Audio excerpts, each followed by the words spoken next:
Чавашиен террора хириш конкурса бедімлетіне.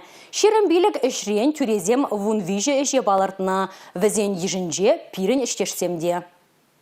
Темана теплень учны, шеденеген орова терес воспитаний барасы, пызык шайра ширасы тада ытыде. Ишсене тюрезем шыбах шак ензембе хакларыш. Террора мініле шындермелле, пүлі шурдезене терактран мініле сыхламалла. Конкурса килне ишсем терлерень. Самахран едерне районинже иш ялаве хажат теп редакторе Лилия Петрова шкулзенже хруш сырлых ергизем шереплени берги жирать. Шабахта шиделикли, тень куйдыва пызыкрах темлих уйырмалла, палардать автор. Конкурсра пирин иштеже Регина Кубайкинына да саламларыш. Вол икемеш бұрын ежінже. Тюрезем таван радион продюсерин Надежда Андреевын ишнеде пызык хак падиш. Тада дебір иштеш вара Татьяна Молокова цифра чувашиен конкурсра паларже. Унын цифра коджи каларым, IT манын профессии номинацинже шындерже. Чуваш наций телевидение эфиринже зарядим стрим шыне каларым дугать. Везенеде палартмазыр хвармарыш. Азелдереть пір кыжал кучы мала центр президент фонжин грантне шынзе иліне. Иліне нухратпа ажабыжа телестудине ергелеме балардашы.